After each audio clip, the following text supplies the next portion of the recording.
Assalamualaikum warahmatullahi wabarakatuh. Bismillahirrahmanirrahim. Alhamdulillahi rabbil alamin. Wabihi nasta'in ala umurid dunia waddin.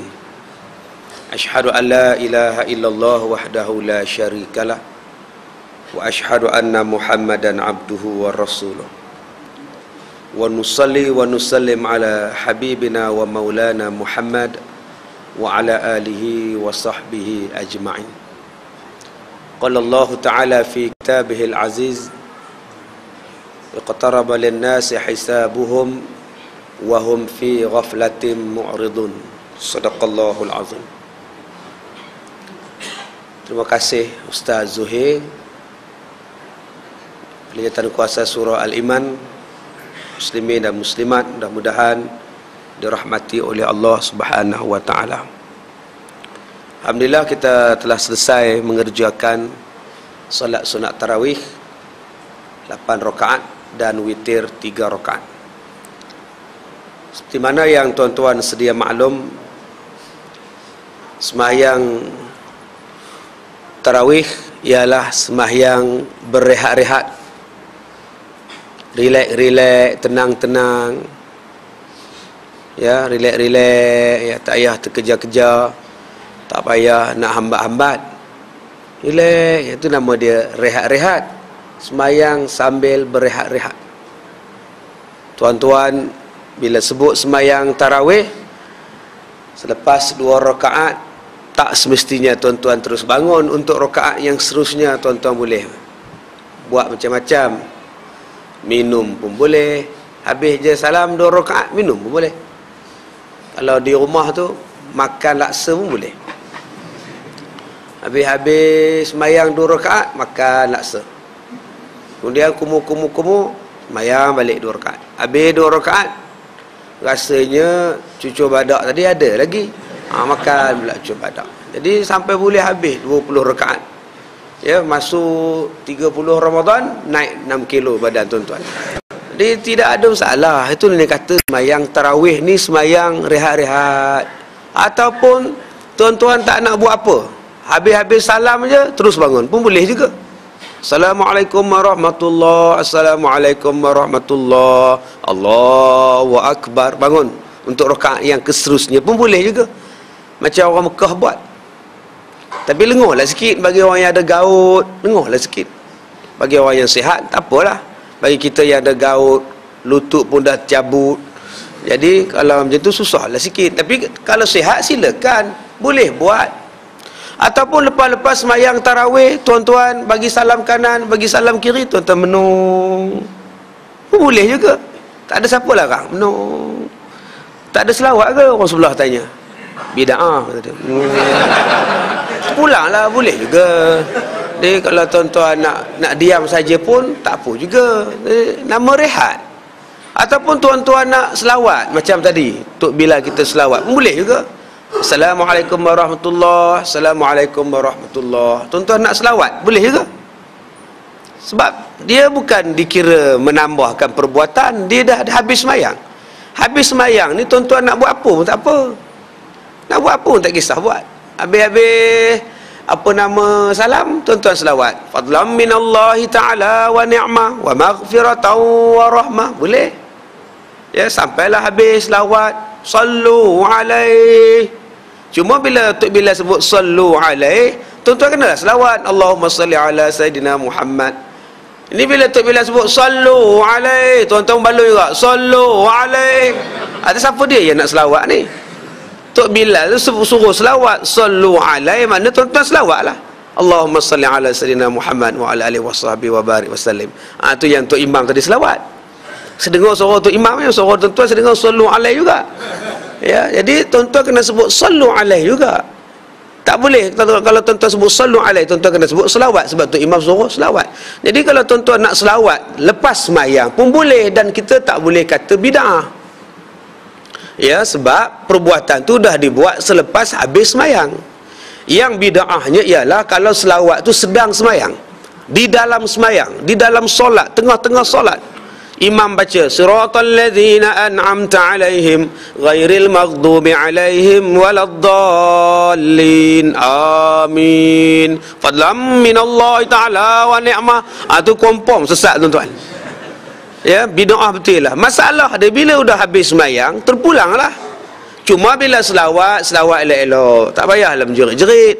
Kadang-kadang berlawan surau sana dengan surau sini. Macam tuan-tuan ni surau Al-Iman ni satu ni lah kawasan ni pun habis-habis kuat di kampung sana nun.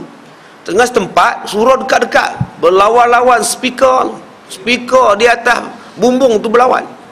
Sedang kawan ni semayang masjid ni semayang, surau ni semayang, yang sana selawat. Masuk dalam masjid ni. Tok Bilal tu geram je. Ini dah mencabar aku ni. Habis semayang dia pula, dia lawan sana pula. Masuk sana pula. Kawan sebelah tengah duduk sembahyang boleh siku. Lawan dia mau nampak. Ada ni yang tak mau berlawan-lawan. Allahumma salli ala sayyidina wa habibina wa syafi'ina wa zuhrina wa maulana Muhammad. Makmum jawab tu, bila nak habis? Tu hak jawab tu. Tak apa bunyi pun tak tahu. Sallallahu wasallam alaihi. Udah bunyinya macam bila nak habis? Yang di bawah tu budak-budak jawab, lambat lagi. Ada macam mana sembahyang kalau sudah sampai tahap menjerit apa tuan-tuan sembahyang menjerit? Tak payahlah tuan-tuan sembahyang menjerit, pelan-pelan sudahlah. Sallallahu wasallam alaihi. Dalam penuh keadaan ketertiban. Kita sembahyang tu rehat-rehat tertib, janganlah kita sembahyang menjerit-jerit.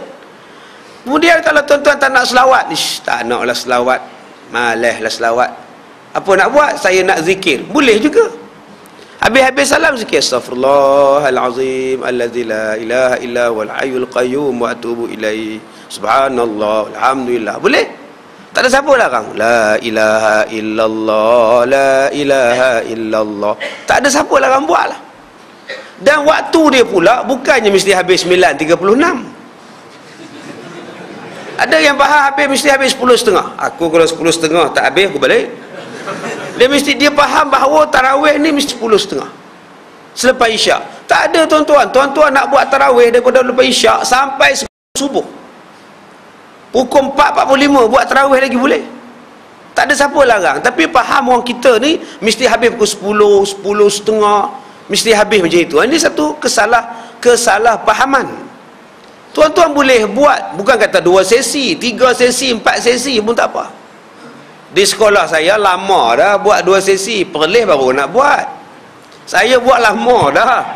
Lepas isyak start pukul 9, habis pukul 9.30. Lepas 9.30 buat ceramah. Kami tak buat tazkirah, pasal tazkirah tak boleh, tapi kami buat ceramah. Ya. Yang dilarang tazkirah aja, ceramah on. Jadi kami buat ceramah habis pukul 10. Pukul 10 habis, balik tak habis dah, tak ada semayang apa, coffee corner pun tak ada, balik. Pukul 3.30 pagi datang balik. 3.30 pagi datang balik, pukul 4 pagi start semayang tarawih 13 rakaat lagi. Tadi lepas isyak 10 rakaat, simpan 13 rakaat dengan witir 3 rakaat. Habis semayang pukul 5 pagi. Kami buat macam itu. Boleh juga memberi peluang pada orang yang tak boleh buat awal malam, dia boleh buat tengah-tengah malam. Kami buat. Habis pukul 5 pagi, bangun, bangkit semua, sila makan sahur. Disediakan sahur percuma. Ramai tuan-tuan, dekat 100 orang datang tiap-tiap pagi. Saya ingatkan tak ada orang. Ada orang tiap-tiap malam, daripada malam pertama insya-Allah sampai malam yang terakhir pada bulan Ramadan. Buat, ada orang nak buat. Ada yang tidur, makji-makji yang tidur, pakji-pakji yang tidur di surau, tak ada balik ke rumah, tidur di surau. Sebulan itulah mereka buat. Tuan-tuan, kita boleh buat. Kita sekarang nak menjalankan, kalau TV pun 24 jam, kenapa surau 12 jam je? Kalau televisyen 24 jam, stesen minyak 24 jam, minimarket 24 jam, semua 24 jam, kenapa masjid hanya sejam doang? Kenapa masjid dan surau tidak 24 jam? Kami 24 jam. Habis kuliah subuh, habis semayang subuh, kuliah subuh. Nanti pukul 9.30 pagi datang balik kuliah duha sampai pukul 11.30 pagi. Nanti lepas zuhur datang balik, ada kuliah zuhur. Lepas semayang asar ada kuliah asar. Begitulah tiap-tiap hari. Sampailah tengah malam qiyam mulai. Ada pula orang tanya pada saya, ustaz, habis ustaz, pelajar-pelajar ustaz tak ada buat kuih raya ustaz? Dia faham raya kuih. Kalau kuih tu raya lah. Ini penyakit. Saya tak ada kuih-kuih raya. Kami semua beli ke tunjuk aja. Yang pentingnya ibadat. Jadi tuan-tuan, kita kena buat benda ini. Pasal masyarakat nak buat. Bila kita buat tarawih pukul 4 pagi, datang tuan-tuan. Ada yang datang 3.30, ada yang datang pukul 4, ada yang datang 4 setuku, ada yang datang 4.30 pagi, ada yang datang pukul 5. Elok waktu sahur dia sampai. Ada juga tuan-tuan. Dia tak ada semayang apa pun, dia sahur dia datang lah. Jadi tak kira lah janji dia datang tuan-tuan. Baik, ini yang dikatakan semayang tarawih tadi, semayangnya relax-relax, tenang-tenang. Tak payahlah tuan-tuan buat 23 rakaat setengah jam. Setengah jam 23 rakaat. Ya Allah, nak kejar siapa ni? Nak kejar siapa? Bangga pula. Dia balik ke rumah dia, surau lain tak habis lagi. Bangga balik. Hai, tak habis lagi. Bangga tuan-tuan. Kalau tuan-tuan jawab periksa matematik SPM, orang bagi sejam setengah, tuan-tuan jawab 10 minit, agak-agak lulus tak? Kalau soalannya diberi masa jawapan 1 jam setengah, tuan-tuan jawab 10 minit je. Bangga pula keluar pada dewan peperiksaan, agak lulus tu. Masa tak lulus dah. Tak lulus dah tuan-tuan. Serupalah semayang kalau 23 rakaat setengah jam, nak lulus apa? Dengan tomak ninah tak ada, ayat tak ada betul tajwid, apa pun tak betul. Buat apa kita semayang kalau macam itu? Ada orang yang pertikaikan masalah 8 dengan masalah 20. Buatlah tuan-tuan, tak ada masalah. Cuma kita tak boleh wajibkan benda sunat. Diwajibkan semayang sunat tarawih 20 rakaat, mana boleh. Diwajibkan semayang sunat, mana boleh. Tak, terpulanglah tuan-tuan nak buat 8 ke, nak buat 10 ke, 12 ke, 14 ke, 16 ke, 18 ke, 20 ke, terpulanglah. Benda sunat. Yang paling rendah tuan-tuan boleh buat 8. Janganlah kurang daripada 8. Sebab Nabi buat 8 dan campur witir 3, 11. Jangan tuan-tuan buat 4 pula. Berapa rakaat kau buat? 2 je. Janji buat, kata dia. Mana mau dia nak tarawih tu paling rendah 8. Dan tak ada limit, pulang. Uthman buat 40. Kadang-kadang Sayyidina Uthman buat 60 rakaat. Umar buat 20 rakaat. Tak ada limit, tak ada had. Sebab Nabi kata solatul lail masna wa masna. Mayang malam itu 2 rakaat, 2 rakaat, 2 rakaat. Nabi tak sebut pun berapa limit dia. Silakan buat kalau tuan-tuan mampu. Nak buat 16, buatlah. Nak buat 18, buat. Jangan 17 sudah. Ya, 17 sudah jangan. 17 kalau campur 1 witir jadi 16 campur 1 betul 17. Tapi masalah dia tuan-tuan, masalah kita hari ini nak paksa orang buat 8. Baik. Sebab ada yang kata sembahyang 20 bid'ah. Baik. Dia kata yang 8 je betul, Nabi buat 8. Baik, kalau kamu tiru Nabi buat 8 rakaat, kamu tiru Nabi buat 8 ke kamu tiru Nabi sembahyang? Nabi sembahyang 8 rakaat. Siti Aisyah kata jangan tanya lamanya berapa lama. Tolong tiru lama juga Nabi sembahyang. 1 rakaat Nabi sembahyang 3 juzuk, kadang-kadang 5 juzuk. 8 rakaat kali dengan 5 juzuk, ada berapa puluh? Berapa puluh? 1 rakaat 3 juzuk tuan-tuan, kali dengan 8 tak 24 juzuk satu malam. Tirulah Nabi buat 8 rakaat, 1 rakaat 3 juzuk. Kenapa yang tiru 8 rakaat tak tiru panjang Nabi sembahyang? Hari ni orang cuma tiru 8 rakaat Nabi sembahyang, tapi tak tiru lamanya Nabi sembahyang. Siti Aisyah kata jangan kamu tanya berapa lama Nabi buat, kamu pun tak larat beri. Maka hari ni orang hanya nampak Nabi sembahyang 8, tapi orang tak nampak berapa lama Nabi sembahyang. Yang tu dia tak mau tiru. Subalah dia tiru menikah 2, 3, 4, dia kata sunnah Rasulullah. Tapi dia tak tiru adilnya Rasulullah dalam nikah 2, 3, 4. Dia hanya tiru 3, 2, 4 dia tiru. Dia tiru Nabi pun kahwin lebih pada seorang, saya pun ikut sunnah Rasulullah. Betul lah tu. Tapi Rasulullah juga adil pada isteri dia. Kamu adil ke tidak? Kita hanya meniru daripada jumlah, tapi kita tidak meniru daripada mutu. Yang kita nak tiru mutu, dan Allah menerima mutu. Bukan motosikal tu. Kita kata mutu pula. Dah, Allah Ta'ala sebut liyabluwakum ayyukum ahsanu amala. Yang Allah nak tengok daripada kita ialah siapa yang terbaik amalan. Allah tak kata siapa yang terbanyak amalannya. Allah kata ialah siapa yang terbaik. Buat 8, buat yang terbaik. Buat 20, janji yang terbaik. Itulah yang dikehendaki.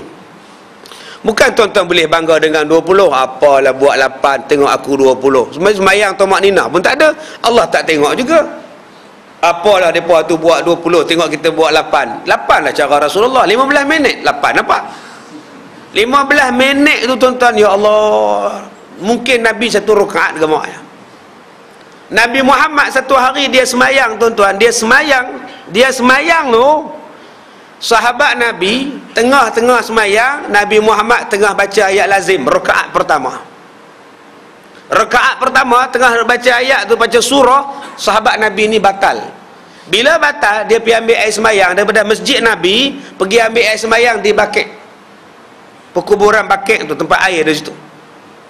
Tuan-tuan, kita pergi masjid Nabi tu, nak pergi ke Baqi' tu berapa jauh? Kalau tuan-tuan berjalan kaki lah, agak-agak berapa lama? Daripada sampai mana? Daripada masjid Nabi nak ke Baqi' tu berapa jauh? Kalau pada surau kita ni tuan-tuan boleh banding tak? Sampai simpang depan tu kah? Ada no? Pusing sampai simpang depan tu. Sahabat Nabi ni, bila Nabi tengah baca ayat lazim, dia pergi ambil wudu. Dia patah balik, Nabi belum rukuk lagi. Hai, tuan-tuan, dia pergi ambil air semayang, dia patah balik, Nabi belum rukuk lagi rakaat pertama. Masa dia tinggalkan Nabi tengah baca ayat lazim, dia balik ke Nabi pun, Nabi baca lagi ayat lazim. Kita tuan-tuan, kalau pergi ambil wuduk, turun di bawah, naik-naik balik, imam salam lah, siap doa lagi dah. Yang tu kita kata nak tiru Rasulullah. Amboi, bila kata buat 20 kita kutuk, kita kata hak 8 betul. 8 yang kamu buat tu tara mana nak dibandingkan dengan Rasulullah. Sebab itu tuan-tuan jangan kutuk orang 8 pun betul, 20 pun betul. Janji semayang elok-elok. Yang salahnya buat 20 semayang tak betul, buat 8 semayang gopoh. Yang tu yang tak betul. Yang kita suruh pada masyarakat bukan suruh buat 8 atau bukan suruh buat 8. Yang patut kita suruh pada masyarakat ialah semayang elok-elok, semayang dengan tamak nina, semayang dengan khusyuk. Yang inilah yang terlupa pada masyarakat. Kita hanya membahas tentang 8 dan 20, tetapi tidak membahas tentang khusyuk dalam semayang. Berapa banyak orang yang semayang duk teringat ke kereta, kunci dia tadi tau, duduk raba remote kat poket dia, rasa kunci dah. Dah, apa ramai yang susah hati? Kunci motor aku tak mana tu, duduk raba poket baju Melayu ada lah. Kalau kunci ada, motor tak ada, nak buat apa? Dia duduk raba-raba, kunci motor ada, turun-turun tinggal tayar, ya apa tak ada. Berapa ramai orang yang tak khusyuk semayang dah tuan-tuan, macam-macam. Mak semayang di atas, anak semayang di bawah, khusyuk kah? Khusyuk kah? Ada ke tak ada balik kan? Kan masa paper pun dah hilang. Dah takut dah tuan-tuan. Sekarang ni semua memudayakan takut. Budaya takut inilah yang menjadikan hilang khusyuk. Takut kereta kena pecah, takut pasal laptop tinggal dalam bonet kereta, takut kasut hilang.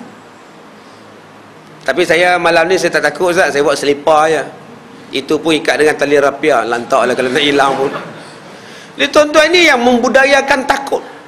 Jadi tak khusyuk semayang. Yang sepatutnya yang timbulkan dalam masyarakat ialah khusyuk. Bila sebut semayang tarawih, tak semestinya tuan-tuan mesti bermakmum, berimam. Tak semestinya. Tuan-tuan nak semayang di rumah pun boleh. Nabi Muhammad kadang-kadang semayang di masjid, kadang-kadang semayang di rumah. Sebab apa Nabi tidak berterusan semayang di masjid? Sebab takut, kata Rasulullah, sahabat-sahabatku kata semayang tarawih ni wajib. Pasal Nabi tiap-tiap malam datang. Sebab tu Nabi selang-selang. Tuan-tuan pun mulai esok selang juga agama. Abang tak ke masjid abang? Ikut Rasulullah kata dia. Tuan-tuan kalau selang malam besok, terus selang sampai malam raya. Nak jumpa pula malam raya baru datang pula. Jadi tuan-tuan, Nabi Muhammad takut menjadi suasana wajib. Sebab itulah Nabi Muhammad jarang ataupun kadang-kadang selang-selang takut sahabat kata wajib. Nak menunjukkan kepada kita boleh semayang di rumah. Tak payahlah tuan-tuan petikai. Saya tak sukalah imam tempat saya Ustaz. Kenapa? Tah mana dia orang import tu Ustaz? Lamanya satu rakaat Ustaz. Getik rasanya. Buat apa getik ke dia, berdosa je. Kalau dia baca lama, tuan-tuan semayang seorang-seorang. Tak salah. Semayang di luar seorang-seorang. Allahu Akbar. Semayang. Boleh? Tak semestinya. Tak dapatlah pahala jemaah. Tak apalah, tak dapat pun daripada tak redha dengan Tok Imam. Tak, duk menyampah ke Tok Imam tu. Ya Allah, mana datang Tok Imam lama menung. Ada tuan-tuan sembahyang seorang lah. Jangan ngumpat Tok Imam, buat dosa je. Ataupun Tok Imam terlalu cepat. Tak sempat tuan-tuan rukuk. Tak sempat tuan-tuan Fatihah, dia dah rukuk. Asyik tuan-tuan Fatihah, dia rukuk. Asyik tuan-tuan rukuk, dia sujud. Bila nak sempat ni? Imam laju sangat. Tuan-tuan boleh sembahyang seorang-seorang. Buat apa bising-bising? Ada setengah orang komplain, imam saya tempat ustaz, habis amin je terus nak ataina. Habis amin je qul huwallah. Oi, tak ada nak baca ustaz. Imam ni kerja apa dulu? Pencen ke? Dah pencen dulu driver bike express ustaz. Oh, patutlah dia kebiasaan dia kan. Kita pun tak boleh nak ubahlah benda dah biasa. Ya. Jadi kalau agak-agak tuan-tuan tu imam tempat tuan-tuan tu laju, tuan-tuan kena lantik seorang GPJ sebagai Bilal di belakang. Ambil orang GPJ yang dah pencen jadi Bilal, insya-Allah tuan-tuan. Dia slow lah balik. Ya, sebab sekarang ni driver bike express semua warok semua sekarang. Ya, semua driver bike express warok aja. Tuan-tuan naik bersikap boleh potong sekarang ni warok. Tunggu lepas raya balik dia pederah pula. Baik, ini yang dikatakan semayang tarawih, semayang rehat-rehat, relax-relax. Pulanglah pada tuan-tuan. Nak buat 2 sesi, 3 sesi, tuan-tuan nak habiskan 4 di masjid, balik rumah sambung lagi 4. Tuan-tuan sekarang buat 11. Ada yang kata, apa dah buat 11, orang nak buat 20, tak puas rasanya. Tak apa. Tuan-tuan yang tak setuju tazkirah malam ni sebab tuan-tuan nak buat 20, tak apa. Habis tazkirah ni tuan-tuan sambung lagi 9. Silakan. Silakanlah. Nanti tuan-tuan sambung lagi 12 rakaat kalau tuan-tuan rajin. Silakanlah, siapa larang? Boleh je ni. Habis tazkirah ni kita cadang habis pukul 10.30. Jadi tuan-tuan sembahyang tarawih lagi 12 rakaat. Bukan maknanya tadi dah habis langsung tak boleh buka buku dah. Mana boleh dah ustaz, tadi ustaz dah buat witir, tak imam buat witir, mana boleh buat dah. Loh, siapa kata kalau dah sembahyang witir tak boleh sembahyang sunat? Tuan-tuan kalau dah buat witir, boleh buat lagi sembahyang sunat. Yang tak boleh buat witir aja. Kan witir tu penutup sembahyang sunat. Kalau tutup, buka. Pintu tu tutup, tuan-tuan nak keluar, buka lah pintu. Maknanya macam air mineral inilah. Tuan-tuan bubuhkan di dalam botol, kemudian tuan-tuan tuduk. Bila setiap botol mesti ada tudung dia. Tudung dia itulah dipanggil sebagai penutup. Penutup dia itulah witir. Bila tuan-tuan nak pakai, buka lah balik. Janganlah buat tudung yang baru. Botolnya cuma 1. Ini tuan-tuan buat lagi 2, 3, 4 penutup. Nak buat apa sampai 3 ni? Cukup lah yang ini cukup. Bila tuan-tuan nak pakai dia, buka lah. Nampaknya air mineral ni kurang lah ustaz. Kalau begitu tambah lagi, tutup balik. Tutupnya dah ada, 1 cukup lah witir. Begitulah dengan sembahyang witir. Bila tuan-tuan nak buat sunat lagi tahajud, hajat, tasbih malam ni, silakan. Cuma jangan buat witir saja. Apa tak boleh buat witir pula buat. Siapa dia yang buat witir sebelum balik daripada masjid? Abu Bakar As-Siddiq. Abu Bakar As-Siddiq sebelum balik ke rumah, dia buat witir siap-siap 3 rakaat. Dia tanya dekat Rasulullah, boleh Rasulullah saya buat siap-siap? Kata Rasulullah, kamu ni adalah orang yang berhati-hati wahai Abu Bakar. Pak Nabi kata, kamu orang yang berhati-hati. Takut dibimbangi, nanti tidur tak sedar. Bila tak sedar dah subuh, dah terlepas witir. Jadi buat siap-siap, selamat. Tak sedar pun tak apa, sebab dah buat. Maka Rasulullah memanggil Abu Bakar, kamu ni orang berhati-hati. Siapa yang buat witir di rumah, tak buat di masjid? Umar Al-Khattab. Rasulullah tanya, kamu buat di mana witir? Saya buat di rumah. Oh, kamu ni yang kuat. Kata Rasulullah pada Umar, kenapa kuat? Kuat semangat, ada azam, ada tekad, ada iltizam. Nanti nak bangun pagi, pasal witir belum buat. Maknanya buat sebelum pun boleh, buat selepas pun boleh. Yang tak betulnya yang langsung tak buat, apa pun tak buat, relax, tak buat apa. Jadi yang sekarang ni, yang kita duk bertekak sekarang ni, yang buat 8 bertekak dengan 20, 20 bertekak dengan 8. Yang tak buat relax. Betul-betul tengok yang lepak di kedai nasi kandar, lepak restoran, main dam, relax. main catur, relax, menung, diam, tak kata apa main catur tuan-tuan, diam. Tak, saya pun heran orang yang tengok tu, tengok tak apa benda dia mau tengok tu. Bukan ada faedah apa pun. Tengok elok dia nak pegang, tak jadi. Dekat 20 minit nak fikir tu saja tuan-tuan. Demo pula tak bergaduh, padahal dia pun tak sembahyang tarawih pun. Orang yang medam pula di kedai kopi, elok tak bergaduh pun. Dengar cerita semalam di surau atas tu bergaduh ya, ada yang 8 sampai tikan ha. Bu haji ni dia jawab balik, dengar cerita gitulah, yang kata nak buat 8, dia kata 20, dia makan pula. 6 kali pergi haji tuan-tuan, tak bergaduh pun. Kita yang semayang duk bergaduh pasal apa? Padahal demo yang tak semayang dah yang tak betulnya. Tak semayang, peluang terbuka begitu banyak. Jadi tuan-tuan tak salah duk tikai 8 dan 20. Kalau orang duk tikai 8 20, lantak ke dia lah tuan-tuan. Tuan-tuan buat 8 pun betul, buat 20 pun betul, buat selawat pun betul, tak buat apa pun betul. Lepas habis salam, tuan-tuan tak nak selawat pun boleh. Duk dia menung boleh, saya kata dah tadi. Ataupun tuan-tuan nak korek hidung boleh tak korek hidung. Tak apa, tak ada masalah apa langsung. Ya, baik, itu yang pertama tentang tarawih. Yang kedua tentang berbuka puasa, ataupun kita sebut sebagai iftar. Sunat mengawalkan buka.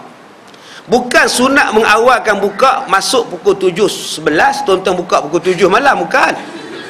Nanti tuan-tuan buka di rumah pukul 7 malam pula. Abang sudah masuk waktu ke? Semalam ustaz kata sunat buka awal, kata dia. Bukan. Ini pun bengong juga ni, orang kata ni dia tak faham lain. Sunat buka awal ni maknanya ialah orang azan je, masuk je waktu, jam tunjuk 7.11 malam, buka waktu puasa, makan. Janganlah lagi tuan-tuan buat benda-benda lain. Itu maksud dia. Jangan orang dah azan Allahu Akbar, Allahu Akbar, tuan-tuan tengok televisyen lagi. Jangan. Adik-adik duk tengok Doraemon lagi. Makan dah buka, dah masuk waktu, kejar mak, sikit lagi mak. Makruh. Orang yang membuka puasa awal-awal itu, dia berada dalam keredaan Allah, barakah Allah. Tuan-tuan jangan buat kerja lain. Dah disuruh makan. Dengar aja orang azan, Allahu Akbar, Allahu Akbar, makan. Kalau orang tak azan ustaz, jam ada. Buka radio sekarang ni ada. Semua ada sekarang ni. Sekarang ni orang yang tak semayang pun tanya, mak maghrib pukul berapa? Dulu tak pernah tanya maghrib, sekarang tanya tuan-tuan, sebab saya nak makan. Tak, dulu pernah tanya, mak moyang. Ada ke pernah abang kamu tanya dulu maghrib pukul berapa? Masuk bulan puasa tanya tuan-tuan, maghrib pukul berapa? Sebab nak buka puasa. Jadi sekarang waktu berbuka kita dah tahu dengan jam, kita dah tahu dengan radio, dengan televisyen. Buka lah. Sebab ada Tok Bilal yang tidak azan. Kalau tuan-tuan tunggu dia azan, mungkin dia tak azan. Dia tak azan. 7.30 baru dia azan. Tuan-tuan penuh di rumah. Lama abang ni abang? Tak tahu apa pula malam ni. Tak makan lagi. Siapa suruh tak makan? Sebab dia kata dia nunggu Tok Bilal. Tak ada saya tunggu. Tak payah tunggu, buka. Tetapi janganlah kata Allahu Akbar terus makan. Dah cup siap-siap buah kurma. Mulut pun dah nganga. Tinggal nak azan je. Soalan azan je ngak balun. Sabarlah kejap. Ini tak dan orang utara kata tak dan. Tak sempat, tak ada menyempat. Buatnya Tok Bilal tu tak azan. Dia baru sebut yang ngak betul. Kalau tu dia testing mikrofon tu je. Ada Tok Bilal nak testing juga. Tak. 1 2 3. 1 2 3. Yang kita di bawah ni ingat tu Allah dah ngak betul. Dah batal puasa tuan-tuan. Sabarlah sekejap. Allahu Akbar, Allahu Akbar, Bismillahirrahmanirrahim, makan. Tiada sunat lagi doa panjang-panjang. Jangan tuan-tuan doa panjang pula. Allahu Akbar, Allahu Akbar. Hak di bawah Al-Fatihah. Ada tuan-tuan yang terlebih halim ni. Dia siap baca Fatihah lagi. Al-Fatihah. Auzubillahi minasyaitanir. Siap pejam mata, tunduk ke bawah. Alhamdulillahirabbil alamin arrahmanirrahim. Bismillahirrahmanirrahim. Oi, baca doa lah tuan-tuan. Kita tak angkat tangan, tak gamak, angkat jugalah. Padahal masa itu bukan masa doa. Tuan-tuan kalau jumpa Tok Lebay pergi baca doa masa tengah buka, biar dia seorang tuan-tuan baca doa. Tuan-tuan makanlah. Saya pernah jumpa dah sekali dia baca doa selamat. Allahumma inna tahfizuka wa nasul panjang. Saya kata orang tuan ni mengarut dah. Saya bosan bermuka, saya makan. Bila dia mau tengok saya makan, puak-puak lain pun makan, tinggal dia seorang. Bila tinggal dia seorang, alhamdulillah rabbil alamin, baru dia cari kurma. Udah kurma tak ada, semua dah ambil dah. Jadi siapa suruh yang dia baca? Tak ada tuan-tuan. Tuan-tuan baca bismillah, balonlah makan. Siapa yang suruh tuan-tuan baca doa panjang jelah ni, siapa suruh? Tak ada lah. Setengah-setengah orang dia tak faham. Dia faham saya nak doa je makan. Kalau makan tu doa lah. Kalau makanan dah hidang, ya, kalau makanan dah hidang, tuan-tuan pergi ke Nuri Tahlil, makanan dah hidang, makan je lah. Lepas habis makan baru tahlil. Tu kaedah dia. Sebab ada orang yang masalah sekarang ni ustaz, kita nak makan kurma dulu ke atau terus kita direct dengan kita terus dengan nasi ustaz. Jadi ada orang yang keliru. Ya, sebab kita kalau kita melihat kepada Rasulullah dia makan kurma kan. Jadi dia minum air dan kurma dan Rasulullah disolat, kemudian baru Rasulullah makan. So macam kalau kita makan terus macam mana ustaz? Ni tuan-tuan, tak apa. Yang pentingnya semayang khusyuk. Tuan-tuan nak makan kurma dulu boleh, tapi nasi tolong simpan. Lauk dalam periuk, nasi dalam rice cooker, duduk diam. Kalau tuan-tuan dah letak atas meja nasi hujan panas, ya, lauk 4 jenis, air pula 3 jenis, nak tak tang mana ni, tu dia tu 2 jam air tebu satu, soya satu. Suami tanya kat isteri dia, nak letak semua meja dah penuh, usaha ambil meja lain pula, ekstra meja tak tepi ni. Kalau dah macam tu tuan-tuan, yang tuan-tuan makan kurma saja buat apa? Makanlah sekali. Serupalah di surau tuan-tuan. Kalau nasi dah hidang, lauk dah hidang, kurma dah ada, Ustaz Zuhir buat pengumuman. Tuan-tuan yang dirahmati Allah, kita mengambil sunnah Rasulullah, makan kurma dulu, kemudian kita solat, dan selepas itu kita makan nasi. Diminta pada kerjasama pada tuan-tuan untuk makan kurma saja dan makan nasi selepas solat maghrib. Tuan-tuan pun makan kurma 2 biji, lauk dah hidang, makan, tengok sedap ayam tu, tengok. Kemudian tuan-tuan pun naik semayang maghrib. Tuan-tuan ingat ke siapa sekarang? Tuan-tuan ingat ke nasi ataupun ingat ke Tuhan? Allahu Akbar, 5 sah maghrib. Ramai pula malam ni. Cukup ke? Nampak. Yang paling tak khusyuk siapa? Ni yang sah depan. Aku macam mana ni awal pula tadi, ya Allah. Susah hati betul lah. Ramai pula malam ni, lambat nak turun ni. Yang tak khusyuk juga yang di belakang. Nasib baik aku lambat naik. Habis-habis salam aku turun dulu. Lambat kan, hilang lauk. Tuan-tuan ingat Ustaz Zuhir khusyuk ke? Dia pun tak khusyuk. Walaupun dia tak khusyuk, tapi dia relax, dia slow ya, motion dia slow ya, relax. Allah. Pasal apa dia slow? Tempat tu imam mesti dia bersimpan. Fikiran dia tu. Takkan tak simpan untuk tu imam. Tu yang dia relax. Jadi kalau dah semayang bukan lagi ingat ke Allah, tuan-tuan ingat ke nasi, apa salahnya tuan-tuan pergi makan? Saya di sekolah saya tak ada makan kurma, makan nasi pukul 7.30 semayang maghrib, supaya hati jaga. Kalau tidak hati tak jaga, mai kita sediakan untuk 100 orang, mari 150. Ada satu masjid dia semayang maghrib, makan selepas maghrib, nasi dah hidang, lauk dah hidang. Habis semayang, bahagian perempuan punya lauk dia kena curi. Habis lauk, tinggal piring saja. Makji ni tu tak ada lauk ke? Kata dia. Kami dah hidang dah tadi. Tadi ada, kami bawa, sekarang dah tak ada, kata dia. Rupanya ada puak-puak curi tuan-tuan. Ya Allah, menangis 2-3 orang. Menangis makcik-makcik di masjid ni. Dia kata kita udahlah tak ada masak di rumah, di lauk di masjid pula hilang. Menangis tuan-tuan. Atau kenapa tak makan? Memang Rasulullah makan kurma sebelum semayang sebab tidak ada makanan lain. Sekarang ni tuan-tuan dah hidang makan. Bukankah ada hadis yang lain, kalau makanan dah hidang, maghrib dah masuk, isyak dah masuk, makan lebih afdal daripada semayang pada masa itu untuk menjaga hati. Jangan lupa hadis tu.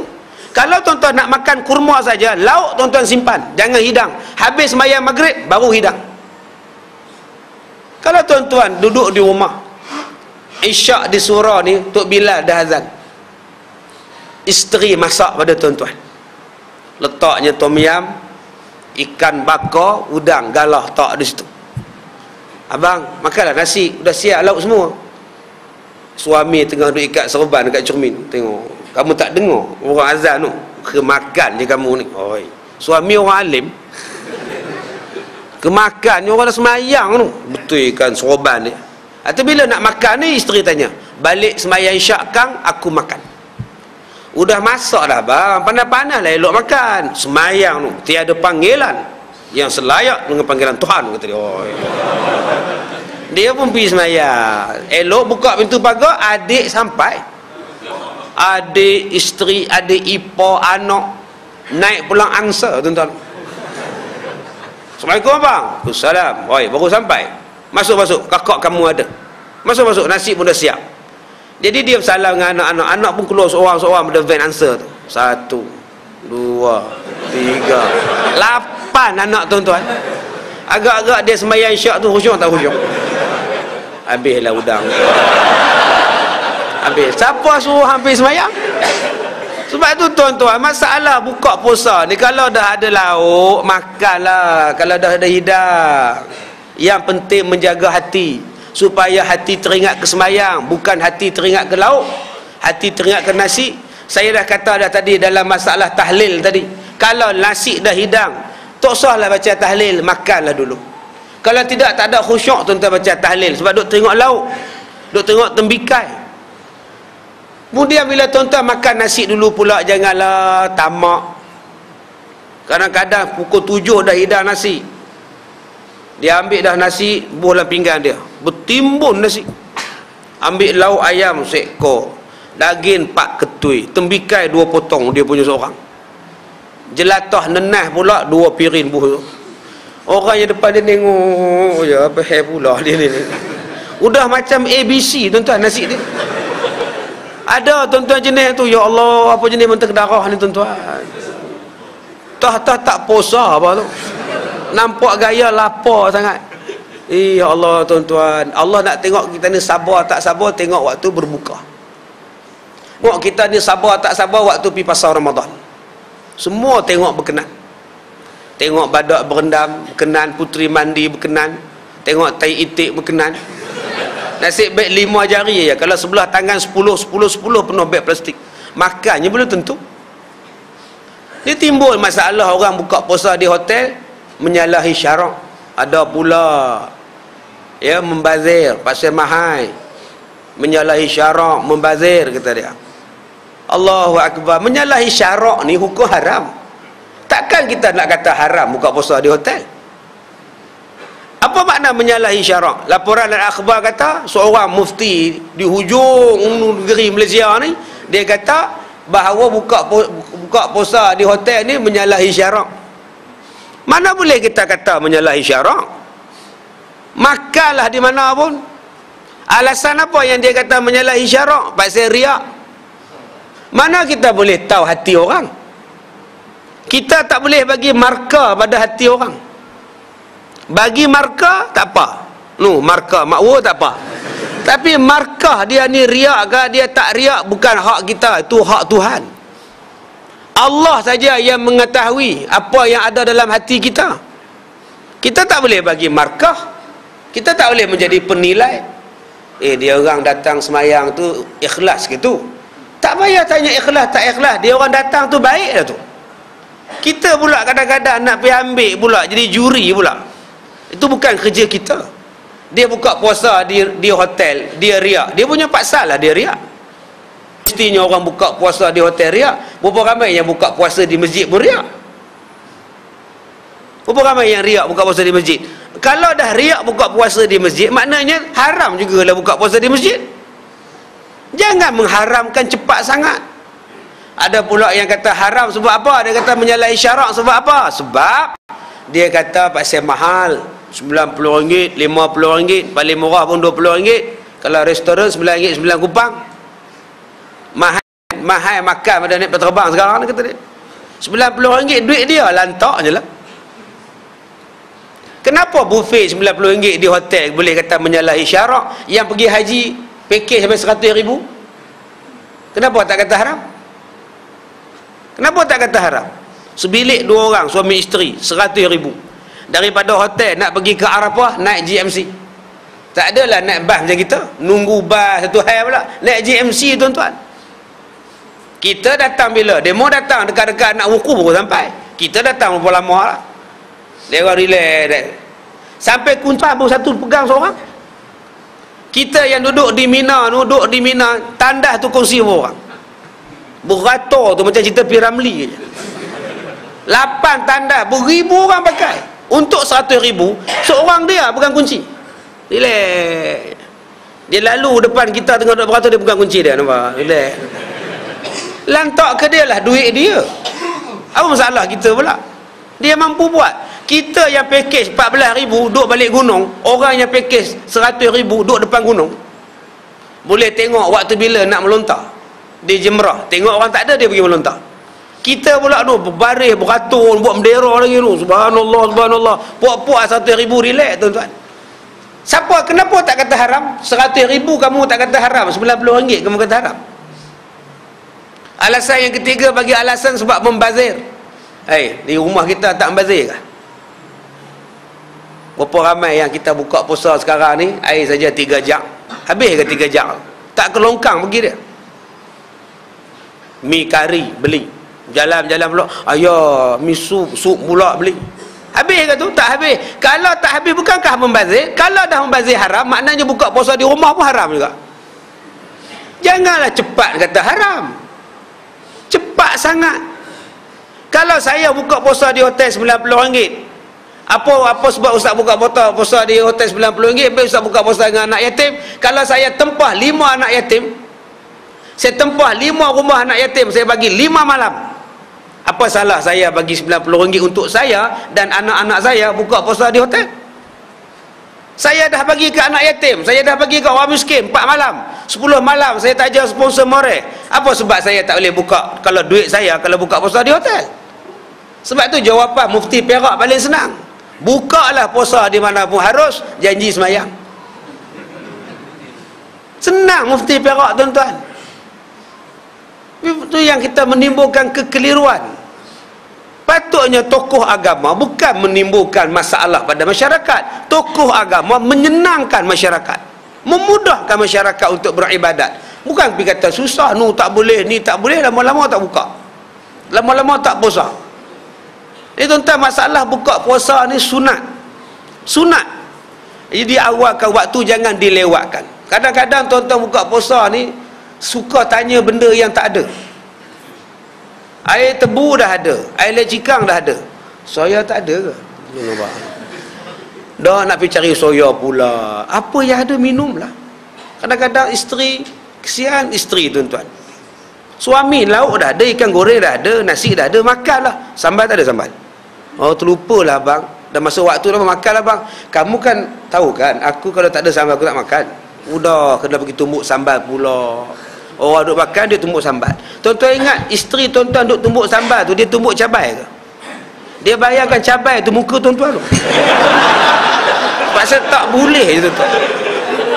Pasal tak boleh tumbuk kita, sebab tu dia tumbuk lesung tu. Jadi cubalah mudahkan hidup. Tak payahlah kita nak susah-susahkan. Kita sempoi-sempoi sudahlah. Buka puasa, relax-relax. Yang pentingnya buka. Janganlah makan banyak sangat sampai duduk menyanda. Jauhlah sawah lah ni, duduk menyanda. Tak payah bang. Kejap. Mengah ni. Sampai pukul 8 baru sembahyang maghrib, masuk isyak 8 suku. Pukul 8 baru sembahyang, duduk mengor. Tu pun tengah sembahyang maghrib pun duduk terbelahak lagi. Oh, oi. Ya Allah. Bila dah makan banyak sangat, tarawih tuan-tuan tak boleh buat. Tarawih tak boleh buat dah. 8 pun mengor dah. Tak boleh buat dah. Itu tuan-tuan makan yang jimat-jimat, makan cermat-cermat, insya-Allah, supaya ibadat kita kuat. Yang ketiganya sahur. Ya, sahur. Sahur ni ada masa. Abdullah bin Mas'ud tanya pada Rasulullah, bilakah waktu sahur? Rasulullah kata, sebelum subuh, sebelum masuk subuh, 50 ayat Quran dibaca sebelum subuh. Tuan-tuan balik rumah, baca Al-Quran 50 ayat. Surah Al-Baqarah tu baca 50 ayat. Sampai awala ya'lamu gamanya. 50 ayat, maknanya 5 muka. Itulah jarak yang dikatakan masa sahur. Tak panjang tuan-tuan. Pukul 5, 5 suku, 5 setengah. Itulah sahur. Bukan pukul 1, bukan pukul 2 pagi. Tuan-tuan pukul 10, 26. Lagi 4 minit kita nak stop. Kemudian tuan-tuan sambung tadarus sampai pukul 11 setengah. 11 setengah minum pula kopi pula di bawah. Pukul 12 sampai di rumah. Pukul 12 pula tengok berita pula. Nak tengok kes Nurin. Tunggu pula pukul 12 berita. 12.30 habis berita pasal nak tengok Lee Chong Wei pula menang kalah. 12.30 dah bang. Tak tidur lagi bang. Kan nak bangkit sahur. Tak mengantuk pula. Kalau kita tidur kan, nanti nak bangkit pula pukul 5. Kita sahur siap-siap lah. Akhirnya dia orang sahur pukul 1 pagi. Start kereta pergi makan dekat luar. Kira sahur dia bang. Kata dia. Bukan sahur. Makan pukul 1 pagi bukan sahur. Tu nama dia mentega darah tuan-tuan. Tapi pukul 1 orang tengah tidur, kita duduk makan lagi pasal apa? Bukan. Pukul 1 bukan sahur. Dia waktu sahur dia wal mustaghfiri nabil ashar. Ada masa dia. Tak dapat sahur, tak dapat pahala sahur tuan-tuan sahur pukul 1. Ya, jangan tuan-tuan sahur pukul 1. Boleh tapi tak dapat pahala sunat. Yang membezakan munafik puasa dan orang Islam puasa ialah sahur. Yang membezakan orang kafir dan orang Islam puasa ialah sahur. Ada setengah orang dia malas bangun sahur. Tak bangkit tak apa. Punya malas bangkit. Mak tu heret anak tu, suruh bangkit, tak bangkit. Mak pegang dua-dua kaki, heret pada katil. Kepala di bawah, kaki di atas, dia heret. Sampai ke dapur, tak bangkit. Ya Allah. Adik-adik anak-anak muda yang dia bangkit sahur. Bangkit, basuh muka, lelok mandi ke apa ke, duduk lelok atas meja tu makan. Ini tidak, tidur pakai kain pelekat. Bila bangkit sahur, selempang kain pelekat. Mata pejam, mak tengok lain macam dah. Pakailah kain, baru dia tengok. Oi, kata dia. Punya mamai dah. Alah tuan-tuan ni, ini selalunya anak-anak muda lah. Orang-orang tua tak buat macam tu lah. Kalau tuan-tuan membuat lagu tu haru. Bangkit duk elok-elok lah sahur, ambil sunat. Malas-malas makan sangat, makan kurma sudah lah. Minum air 2-3 gelas, air kurma sebiji 2, dah tidur. Ada pula yang tidur. Janganlah tidur lepas sahur. Kadang-kadang mak pujuk anak tak nak bangkit, mak pujuk. Lepas Aiman makan, Aiman tidur balik. Ngantuklah mak, bangkit esok tak larat, esok tak kuat, bangkit. Lepas makan tidur balik ya. Okey, kalau macam tu okey. Makan pun pejam mata tuan-tuan. Pejam mata. Tu mesti dia tu dia gelap.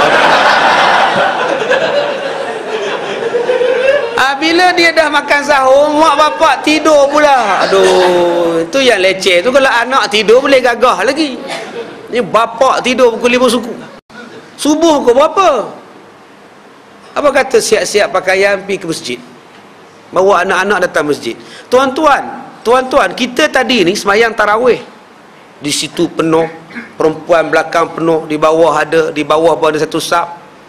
Penuh sembahyang sunat tarawih. Boleh datang. Kenapa subuh yang wajib tak boleh ramai macam ini? Kalau yang sunat boleh ramai macam sekarang, kenapa yang wajib tak boleh ramai macam sekarang? Patut lagi kena ramai. Yang tarawih ni sunat kita bawa anak, ya Allah, 2 orang anak tu, bapak pegang seorang, mak pegang seorang. Takut orang hilang lagi, colek anak, ikat kaki anak. Dia ikat kaki anak, ikat ke kaki dia. Anak lari, dia pun lari sekali. Boleh datang sembahyang sunat, kenapa fardu tak boleh datang? Ini tuan-tuan, patut-patut subuh kita besok macam ni juga. Baru orang Cina takut, wah, banyak kuat orang Islam wah, dia pun tak berani tuan. Pasal apa yang depa berani pada kita? Pasal kita tak kuat. Wah, orang Islam pun tak lama pagi kita pagi-pagi pun jogging. Nah, depa pun tinggal kita, sebab tu depa berani. Depa berani. Supaya nak pindah babi pun menang ke depa. Kita masjid surau pun kita roboh. Babi tak roboh. Bagi notis lagi. Dah notis batal pula, sambung pula. Oi, baik sungguh babi tuan-tuan. Jadi kau di Malaysia ni orang ke babi sekarang? Ya, surau boleh roboh. Orang tanya pada saya, ustaz, apa cerita ustaz? Surau roboh ustaz. Kandang babi haram, tak ada lesen, kita tak roboh. Saya kata silap jawatankuasa surau juga. Sebab mereka hanya buat surau, patutnya di atas surau, di bawah kandang babi, baru orang tak roboh. Barulah mereka tak roboh, saya kata. Mana boleh macam tu tuan-tuan? Ini bukan masalah agama, ini bukan masalah politik, ini masalah alam sekitar. Habis tercemar, penduduk sakit, kerugian berbilion, berjuta rugi. Milion-milion rugi nak membersihkan sungai. Tiba-tiba kita tunduk pada orang yang belah babi secara haram. Ini yang kita kena faham. Pak siapa yang mereka begitu berani pada kita? Jawapannya ialah mereka melihat kekurangan yang ada pada bangsa kita.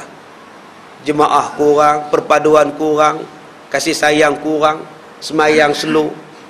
Cubalah kalau tiap-tiap pagi, tiap-tiap malam macam kita semayang tarawih di semua tempat dalam Malaysia, mereka tak berani kita tuan-tuan.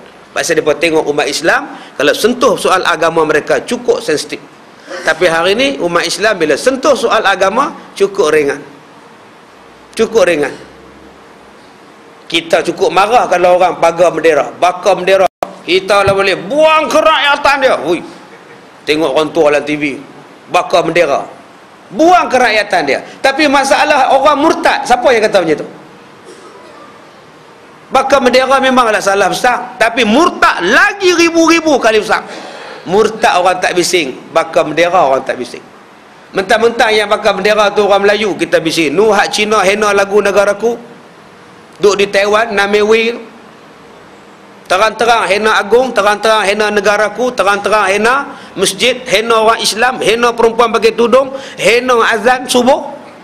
Keluar lagu, keluar album, kutuk kita, negaraku, kutuk yang di Pertuan Agong. Tak ada siapa tikai dia. Pasal apa? Pasal dia Cina. Ini kita tidak boleh macam itu. Muhammad Rasulullah. Wallazina ma'u asyidda' wal kuffar ruhama'u bainahum.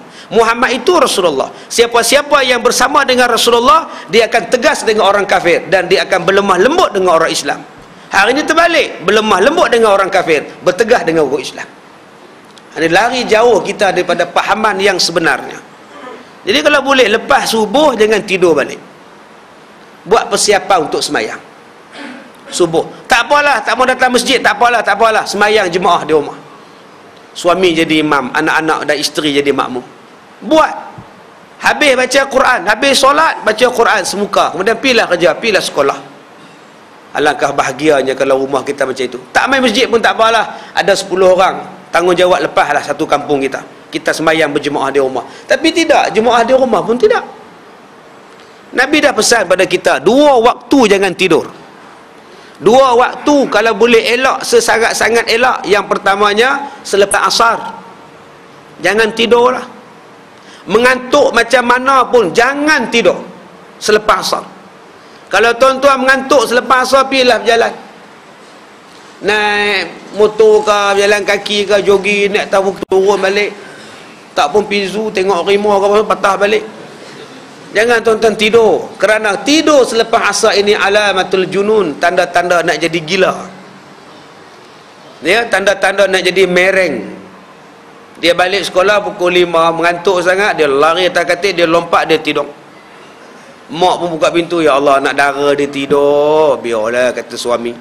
Letih tu, kau kerekelam, kata dia. Pukul 7 baru bangkit. Malam, 7 malam bangkit. Menung. Dia pergi semayang. Mayang. Rakaat yang kedua, Allah ini firman hadai. Mak main mengendak, oi, kamu semayang apa? Subuh lah. Subuh apa maghrib? Astagfirullahalazim. Berapa ramai tuan-tuan yang jadi mereng. Dia perasan 7 tu 7 maghrib, bukan 7 subuh, bukan 7 maghrib. Sebab tu Nabi larang tidur waktu maghrib, tidur waktu asar, selepas asar. Ni selalunya pelajar-pelajar sekolah ni letih sangat dia tidur. Tolong elakkan. Kadang-kadang kaki tangan yang balik pukul 5 sampai rumah pukul 6.30, letih sangat. Baju tak buang, kasut tak buang, apa pun tak buang, bum tidur dengan tai tidur sekali. Letih kata dia. Cukup 40 hari tuan-tuan dia mari. Dia pening, dia bengong, dia pening, dia bengong, lama-lama berhenti kerja. Berapa banyak yang kerja elok-elok, umur 34 berhenti kerja.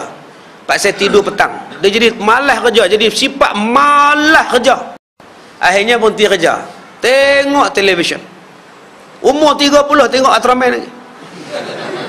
Ya, dia tengok televisyen, bangkit tidur, tengok TV, makan tidur, tengok TV, makan tidur. Dia berhenti kerja.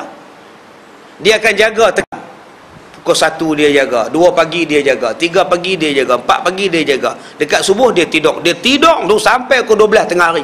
12 tengah hari dia bangkit basuh muka, makan nasi. Kemudian tengok TV. Sampai pukul 5 tidur pula. Pukul 9 malam jaga. Gitulah hidup dia. Tuan-tuan tengok orang macam ni. Orang macam ni tuan-tuan dia jadi gila. Dia gelak seorang-seorang, dia senyum seorang-seorang. Puncanya apa? Selepas asar. Tolong jangan tidur selepas asar. Bagi orang perempuan yang tidur selepas asar, kebanyakan paha dia akan digigit. Ada digigit di paha tu warna biru, digigit di paha dia warna hitam. Cuba buat kalau tak percaya. Orang perempuan kalau tidur lepas asar, tu pun tengok dia kena lebam-lebam. Dia tanya kat suami dia, abang gigit kan ni? Apa kepedah aku nak gigit hang? Orang puasa ni, tunggulah buka puasa, dia kata. Menatang lain tu tuan, pergi ke doktor, doktor kata akak ni kencing manis ni, lebam-lebam ni sebab darah tak berjalan. Jadi bila darah tak berjalan, dia akan menjadikan macam lebam. Jadi akak tak perlu risau, kita sapu lotion saja, kata dia. Ini kata doktor. Doktor kata gitu. Tu tuan-tuan ambil tu teropong dekat paha ada 5 lubang di situ. Ada 5 lubang tu. Dia kata kencing manis. Tuan-tuan kata kencing manis. Kencing manis tuan-tuan pun sukatan dia 4, 3, 4, 5 eloklah tu. Lain kalau 50. Saya tak larang nak baca. Pukul 7 suku dia main satu perempuan bawa air. Tolong jampi ustaz. Kenapa muak saya kencing manis ustaz? Udah meracau sekarang ni. Kat mana sekarang ni? Hospital. Oh, dah meracau tu, dah tinggi sangat tu akak. Tinggi ustaz. Berapa saya tanya? Tak boleh baca kata dia. Sudah. Tingginya sampai tak boleh dibaca. Dia kata pasal kencing manis. Kencing manis. Kau tak ada kencing manis pasal apa? Kau lebam. Sebab ada orang lain main gigit. Siapa dia main gigit? Wallahualam. Sebab apa dia main gigit? Sebab saya tuan-tuan tidur petang. Ya, kalau tuan-tuan tak percaya, petang besok suruh isteri tuan-tuan tidur. Tuan-tuan tengok jadi apa pada paha dia. Sekali dia gigit, dia akan gigit lagi. Melainkan kalau tuan-tuan pergi berubat. Berubat dia senang aja. Ambil air, baca Al-Fatihah 7 kali, mandi dengan limau 3 biji, sapu seluruh badan, hilanglah dia. Dia takkan gigit lagi dah. Baca Al-Fatihah 7 kali pada air tu, campur dengan dalam timba dengan baldi, campur dengan air, perah 3 biji limau, sapu seluruh badan. InsyaAllah hilang. Bukannya susah. Ada orang kata ustaz, saya buat macam ustaz cakap kan, buat mandi limau, kemudian baca Fatihah, tapi kena gigit juga ustaz. Isteri saya lagi banyak ustaz. Abang buat macam mana? Yalah macam ustaz cakap lah, baca Fatihah semua, buat. Baca betul ke baca tak betul? Macam ustaz cakap lah, saya buat Al-Fatihah, Al-Fatihah, Al-Fatihah. Memang tak menjadilah. Al-Fatihah tu bacalah perhabis sampai waladhdallin. Ya, sampai waladhdallin ni dah. Dia baca Fatihah, dia ambil. Kemudian mengadu pada kita, tak menjadi pula. Nak menjadi apa kau baca tak betul? Ya, yang ketiganya pasal apa yang kena gigit? Yang ketiganya kena gigit sebab mandi tak pakai apa. Mandi pada waktu maghrib pukul 7.30 mandi. Kemudian tak pakai kain basahan. Orang pun skodeng. Jin pun skodeng juga. Jin skodeng lagi senang. Dia relax, dia tengok. Kau nampak dia? Orang kalau skodeng nampak. Jin bila dia skodeng, dia jatuh cinta. Itu yang dia buat love bite kat bawah tu. Jadi tuan-tuan, biasakan pakai kain basahan. Sediakan kain basahan. Taklah bilik mandi tu. Suruh anak-anak dara tuan-tuan, ya, mandi pakai guna kain basahan. Sebab jin, bila dia jatuh cinta, lebih teruk daripada jin yang disihir. Kalau jin disihir, dia sihirkan kita, senang ubat. Tapi kalau jin jatuh cinta, susah nak ubat. Macam cinta, tuan-tuan kalau dah cinta, pak larang pun tuan-tuan pertahankan cinta juga. Mak larang, pak larang, jangan ambil, mak tak berkenan, jangan kawan, pak tak suka. Anak kan cinta perlu dipertahankan. Boyfriend tunggu kot tingkap bawah naik motor, anak dara turun kot tingkap, guna tali, guna kain gebor selimut, ikat-ikat kat sambung ke bawah. Cinta dia pertahankan. Tu yang jadi cerita Bobby. Kita tengok nak cerita Bobby, Rishi Kapoor dengan dimple kapar dia lari ke situ. Tahun 72, 73 lu, lari kot tingkap. Lari kot tingkap. Pasal apa? Cinta dipertahankan. Begitulah kita pun. Kalau jin jatuh cinta dengan kita, dia akan pertahankan cinta dia. Dia tak bagi orang lain mendekatkan diri dengan anak kita. Mai Minang tak nampak, Mai Minang senyap, Mai Minang senyap, mari merisik senyap. Pasal apa? Jin dah cover dah. Dia dah cover line tuan-tuan, tak nampak. Pergi ke bomoh kata kena mandi limau, kena mandi bunga, udah mandi bunga pula. Senang aja tuan-tuan kaedah yang saya sebutkan tadi. Jangan sampai jin jatuh cinta. Macam mana cara nak mengelakkan jin jatuh cinta tadi? Jangan ronda petang-petang naik motor pakai seluar pendek. Rupa ramai anak-anak kita, anak dara kita ni petang-petang pukul 6.30, petang-petang dengan helmet tak ada, dengan apa pun tak ada, pakai seluar pendek relax. Kadang-kadang petang-petang duduk depan rumah, duduk dalam longkang, seorang bawa longkang, seorang tak longkang, duduk menyembang. Baik, ada apa-apa soalan? Ya? Kes Nurin, Allahu Akbar, nak kata apa kan? Yang pertama sekali, Nurin ni masuk syurga. Tu saja. Ya, kita sebagai bapa, kita sebagai mak kena redha. Nak buat macam mana? Yang pertama sekali, redha dia ahli syurga. 8 tahun belum cukup umur, kecil lagi, tak ada dosa apa, confirm syurga. Tak payah buat tahlil pun tak apa dah, memang syurga dah. Tak payah dia baca Fatihah kat dia pun tak apa dah, memang syurga. Radio dia kata, marilah kita sedekahkan Al-Fatihah untuk Allahyarham Nurin, mudah-mudahan rohnya dicucuri rahmat. Memang dah bercucur dah rahmat dia. Tak payah buat apa pun tak apa dah, memang dia ahli syurga. Yang dah kena cucur rahmat ni kita ni tuan-tuan, belum tentu lagi ni. Kok kita kena cucur, ya dia tak payah cucur lah, redha lah. Yang keduanya tuan-tuan, inilah dia kesan. Tuan-tuan ingat, kita ni tak berdosa ke dalam kes Nurin? Tuan-tuan ingat perogoh tu saja ke yang berdosa? Kita duk marah perogoh kalau aku dapat aku cincang. Pagi tadi berita pukul 7, temu ramah orang ramai, apa mendapat encik tentang kes Nurin.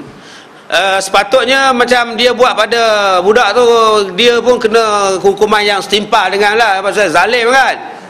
Tu yang pagi tadi tuan-tuan tengok balik. Jadi kalau saya dapat dia, bang, saya cincang-cincang bang, kita cincang aja, kata dia. Oi, ganas ni. Kemudian tanya pula makcik pula, ialah makcik sebagai seorang ibu, akak sebagai seorang ibu, akak rasa sedih, kita minta kalau boleh pihak polis dapat tangkap dengan segera dan kita jatuhkan hukuman yang sepadan dengan perbuatan dia lah. Ini tak berperi kemanusiaan lah kan. Memang kawan ni pula, jadi saya minta supaya kita sama-sama lah usaha tangkap dia dan kenakan hukuman yang zalim pada dia jugalah. Saya tak dengar pun dia orang sebut tuan-tuan, kita naklah menjatuhkan hukuman penjara 25 tahun pada dia. Tak ada. Mana ada di temu ramah kita jatuhkan hukuman penjara 25 tahun pada dia? Tak ada. Tuan-tuan pergi tanya orang Cina sekarang, tuan-tuan pergi tanya orang Melayu sekarang, tuan-tuan pergi tanya orang India sekarang, apa hukuman yang paling sesuai untuk perogol pembunuh Nurin? Diambilnya timun, diambilnya terung, dirogonya budak tu, mati budak tu. Cuba tanya orang Cina, dia pun kata kasih bunuh lah. Cuba tanya pada orang India, kasih bunuh lah, kasih bunuh sajalah. Jahat ini orang. Tuan-tuan, bunuh balas bunuh, bukankah itu undang-undang dalam Quran? Kutiba alaikumul qisasu fil qatla, diwajibkan kepada kamu melaksanakan qisas pada pembunuhan. Dia bunuh orang, dia balik dihukum bunuh. Bukankah itu hukum qisas? Jadi siapa yang kata orang Cina tolak qisas, orang India tolak qisas? Siapa kata? Hukum qisas ialah hukum yang ada dalam sanubari setiap manusia, baik India, baik Cina, baik orang putih, baik orang Islam. Dia tak kata pun disebat ke ada. Dia kata apa? Bunuh saja. Baik. Dalam masalah Nurin, tuan-tuan, memang pencuri, penrogol, pencolek, pembunuh itu berdosa. Tapi tidakkah kita juga berdosa? Kita lah yang sama-sama berkempen mengatakan hukum Al-Quran tidak sesuai. Dengan sebab kita berkempen sama-sama tak sesuai, kita masyarakat multiracial, multi people, kita tak boleh buat. Akhirnya tak dibuat. Bila tak dibuat undang-undang itu, Nurin kena mati. Tidakkah besok Allah persoal juga kita?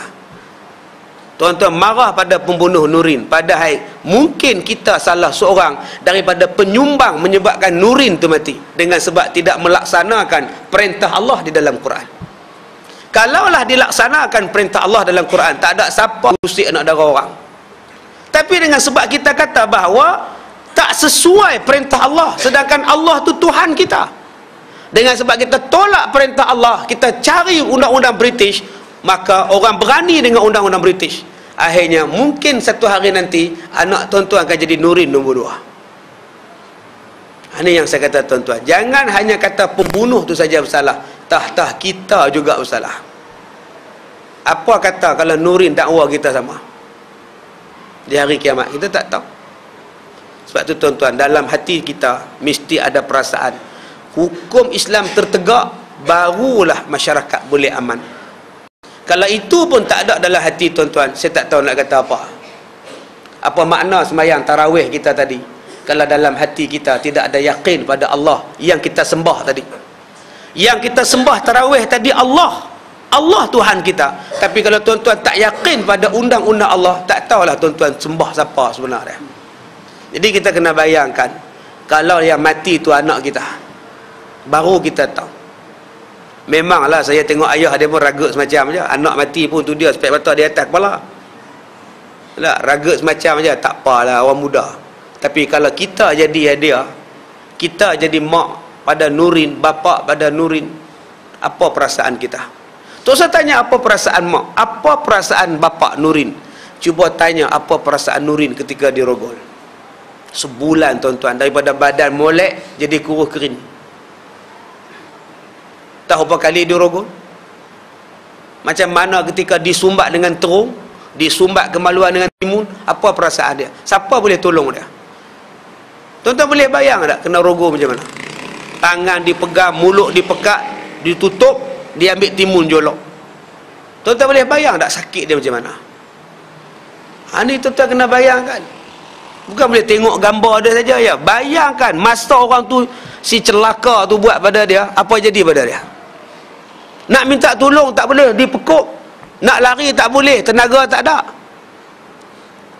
Apa undang-undang yang paling patut dengan dia? Pancung sampai mati, itu saja. Pancung sampai mati. Bila tak dilaksanakan perintah ini, orang akan berani buat. Tambah lawyer sekarang pandai. Duit banyak, pergi cari lawyer hak pandai kelentong, menang. Habis-habis kuat, oh dia sakit mental, Tanjung Rambutan. Oh dia sawan, Tanjung Rambutan. Jiwa kita. Sebab itu undang-undang ini dia jaga kita daripada dinodai orang. Orang gila pun takut bila kena bunuh. Orang gila pun takut kalau kena pancung. Dia pun takut, akhirnya dia pun tak kacau. Dia psycho ke, dia mental ke, dia pun fikir tuan-tuan. Sebab tu saya katakan tadi awal-awal, jangan kita hanya nampak pembunuh Nurin saja berdosa. Kita juga kadang-kadang menyumbang, tak 20%, mungkin 1%. Sebab kita lah yang mengatakan hukum Islam tidak sesuai. Akhirnya mungkin satu hari nanti anak kita juga akan jadi Nurin, atau harta benda kita juga akan dirompak, atau lebih malang lagi kita dibunuh. Kes Nurin dibunuh tak selesai, 2 orang mati kena bunuh. Tak selesai lagi nak cari pembunuh Nurin, dah 2 orang pula mati pula dah. Sampai bila tuan-tuan macam ni? Ada keamanan sampai bila? Dan sama-sama lah kita fikirkan dalam kes Nurin ini. Takut tuan-tuan kita dipertanggungjawabkan oleh ramai manusia yang macam Nurin. disebabkan kita yang berkuasa tidak mau melaksanakan perintah Allah Subhanahu wa taala. Habis ya? Habis dah? Tak ada dah. Baik, insya-Allah besok pagi kita jumpa lagi jam 9.30 pagi hingga jam 12. Kita ada majlis ilmu ijtima' 3 buah kitab. Ya, insya-Allah. Tuan-tuan duduk di rumah pun tidur buat apa? Main mengaji, dapat pahala banyak. Kalau nak tidur pun tak apa, dah janji mengaji. Saya tak marah tuan-tuan. Kalau tuan-tuan main mengaji dengan saya, tuan-tuan tidur tak apa, saya tak marah. Buat macam ni dia letih, biar dia tidur. Janji tidur dalam majlis ilmu dapat pahala. Dapat pahala tidur. Baik, kita sudahi dengan surah Al-Asr. Bismillahirrahmanirrahim. Wal 'asr innal insana lafi khusr illa alladhina amanu wa 'amilus solihat wa tawassaw bil haqqi wa tawassaw bis sabr. Bismillahirrahmanirrahim. Alhamdulillahirabbil alamin wassalatu wassalamu ala asyrafil anbiya'i wal mursalin wa ala alihi wa sahbihi ajma'in. Allahumma inna nas'aluka ridhaka wal jannah wa na'udzubika min sakhatika wan nar. Allahumma innaka 'afuwun karim tuhibbul 'afwa fa'fu 'anna wa 'an walidina wa 'an jami'al muslimina wal muslimat wal mu'minina wal mu'minat al ahya'i minhum wal amwat bi rahmatika ya arhamar rahimin. Ya Allah, ya Tuhan kami bermohon kepadamu ya Allah, kurniakanlah kami syurga dengan penuh keredaan daripadamu ya Allah. Ya Allah, ya Tuhan kami, jauhkanlah kami daripada keburukan dan keazaban api neraka. Ya Allah, pada Engkaulah segala kemuliaan. Muliakanlah kami ya Allah, muliakanlah kedua ibu bapa kami, muslimin dan muslimat, mukminin dan mukminat, sama ada yang masih hidup ataupun yang telah kembali menemuimu ya Allah. Ya Allah, ya Rahman, Tuhan yang Maha Pemurah lagi yang Maha Ihsan, terimalah ibadat kami, terimalah puasa kami, terimalah solat kami, terimalah tarawih kami, terimalah sedekah kami, terimalah zakat fitrah kami ya Allah. Mudah-mudahan segala amalan kami di dalam bulan Ramadan ini menjadi bekalan yang berguna kepada kami di hari kiamat yang penuh dengan kesempitan dan kesesakan ya Allah. Ya Allah, ya Rahman, istiqamahkanlah iman kami, tambahkanlah iman kami. Mudah-mudahan puasa pada kali ini menjadikan kami hamba-hamba yang bertakwa kepadamu ya Allah. Ya Allah, ya Rahman, lembutkanlah hati anak-anak kami, terangkanlah hati anak-anak kami, jadilah mereka insan yang saleh dan salihah. Jadikanlah mereka ya Allah anak-anak yang mendengar nasihat daripada kami sebagai orang tua mereka. Ya Allah, ya Rahman, berikanlah kebaikan, berikanlah keselamatan kepada diri kami, keselamatan kepada anak-anak kami, keselamatan kepada isteri kami, keselamatan kepada masyarakat kami dan negara kami ya Allah. Ya Allah, ya Rahman, kami bermohon kepadamu ya Allah, berikanlah kebaikan kepada anak-anak kami ya Allah dan keselamatan mereka ya Allah, terhindar daripada segala bencana, terhindar daripada segala bala, terhindar daripada segala perbuatan jahat manusia-manusia yang durjana ya Allah. Ya Allah, Tuhan kami bermohon kepadamu ya Allah, tunjukkanlah kebenaran di dalam pembunuhan Nurin ini ya Allah. Mudah-mudahan dapat ditangkap dan dijatuhkan hukuman yang setimpal kepada manusia yang zalim ini ya Allah. Sesungguhnya kami bermohon kepadamu ya Allah, mudah-mudahan dengan doa kami ini ya Allah dapatlah ditangkap manusia yang durjana itu ya Allah. Rabbana atina fid dunya hasanah wa fil akhirati hasanah wa qina azabannar. Walhamdulillahirabbil alamin.